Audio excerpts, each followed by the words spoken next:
lëvizjet e drejtësisë edhe me politikën. Ne kemi diskutuar natyrisht lëvizjet e fundit forta, më forta ajo e arrestimit të kryetarit Bashkisë Tiranës Erion Veliaj. Mirë po duket se po dalin gjithnjë shumë edhe të dhëna të tjera që të bëjnë të shqetësohesh shumë për drejtësinë dhe themelet e kësaj drejtësie të re. Dalin biseda tani, mesazhe të shkëmbyera mes individëve të caktuar, deputet, drejtues Komisionit Ligjeve, me drejtues të Këshillit Lart Gjyqësorit, dalin përgjime ambientale të bisedave të Veliajt dhe të mënyrave se se i komandon nga burgu sulme ndaj një gjyqtari apo ndaj një prokurori. Kjo tablo pastaj mbyllet ditën e sotme për shembull edhe me fjalimin që mban Berisha kur del nga Spaku ku dhe ai tregon të tjera gjëra atje dhe gjithë kjo tablo të lë pak pa fjalë kuptimin që çfarë është duke ndodhur këtu, kush duket sikur të gjithë bëjnë allizhverishe me njëri tjetrin. Mendoj që bisedat e fundit që kanë nxjerrë, që kanë dalë, përgjimet e fundit që kanë dalë, në atë dosjen që po publikon në Euronews, kanë duket, mes Bushkës dhe Ragamit, mes kryetares së Këshillit të Lartë Gjyqësorit. Institucioni më i lartë i drejtësisë është gjyqësori. Dhe Këshilli i Lartë Gjyqësorit që bën emërimet në gjyqësor është më i larti. Dhe kryetarja, ajo është kryetarja e Këshillit të Lartë Gjyqësor. Me kryetaren e Komisionit Ligjeve, me atë që duhet që bën kontrolle, pa mbikëqyrësi, sepse parlamenti është si legislativi, sigurisht është mbikëqyrës, pavarësisht të institucioneve, pa mbikëqyrjen e parlamentit dhe një rubrikë parlamentare nuk ka funksionim. Kështu që flasim për dy nga funksionet më të larta të drejtësisë të shtetit, të së drejtës, të cilët bëjnë plane si grupe kriminale për të pushtuar drejtësinë, për të marrë bëjnë pazare nga më ordineret, për të marrë funksionin i trajtojnë gjykata kushtetuese dhe Spakun si drejtorit e lodhurat të rrethave të përfshirësit të krejtë të çlirët me njëri tjetrin. Me muhabet krejtë të çlirët, hajde kapim këtë se ky është jamël, ky vllai im, tjetri pra po të kemi këtë në Spak, se s'kemi asnjëri do kontrollojmë Spakun. Jo po të kapim gjykatë kushtetuese, kush gënjej tjetër, pra është një skandal i më shumë madh i cili nuk është vlerësuar as duhet, besoj unë deri tani.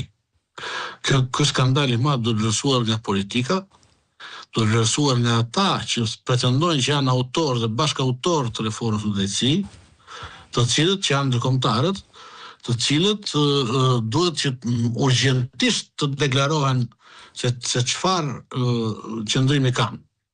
Urgjentisht duhet të hetojnë se çfarë pasojash ka sjell ky bashkëpunim okult, këto marrëveshje të ndyra mes një pjesë të majorancës dhe një pjesë të gjyqësorit dhe ndoshta të akuzës. Pra, kjo që është para aty është që në ato përgjime vënë në pikpyetje të gjithë zbatimin, implementimin e reformës në drejtësi. Ata që thonë që kemi edhe shumë fonde, ata që thonë që ne vazhdojmë ta vlerësojmë reformën, ta mbështesim reformën në drejtësi, ata që vazhdojnë sot të tentojnë të bindin shqiptarët që drejtësia është e pakapur nga politika, nga partitë, nga partia në pushtet kuptohet kryesisht, ata sot kanë përgjegjësinë të sqarojnë se çfarë ka ndodhur, si kanë marrë institucionet, si janë trajtuar institucionet në atë mënyrë dhe nesër ose i LD-ja duhet të sqarojë këtë gjë. Ne duhet të kemi një raport të qartë se çfarë ka ndodhur me përgjimet dhe si këto përgjime janë reflektuar pastaj në emërimet në drejtësi dhe pasojat që kanë sjellur ato në varësinë e drejtësisë ndaj një force politike. Ne shikoni KPK-n për shembull. Këshilli i pavarur i kualifikimit, Komisioni i pavarur i kualifikimit që mbaroi së funksionuari, është sot një pjesë e tyre janë të punësuar në shtet.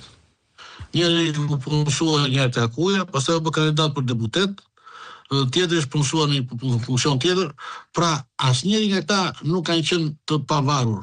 Komisioni nuk ka qenë i varur, i pavarur, por ka qenë i varur. Dhe kjo do të thotë që filtri i vettingut ka qenë i prishur, ka qenë filtr socialist, një filtr i varur nga kryeministri në përgjithësi. Dhe nëse filtri i parë është i varur nga kryeministri, Atëherë, kjo vën pyetje gjithçka ka ndodhur për gjithkënd që ka hyrë, që ka kaluar të filtrat dhe sot është në drejtësi. Po pra. Dhe gjithkënd që nuk e ka kaluar të filtrat dhe sot nuk është në drejtësi. Sepse ne kemi pasur një ose dy raste që kanë fituar në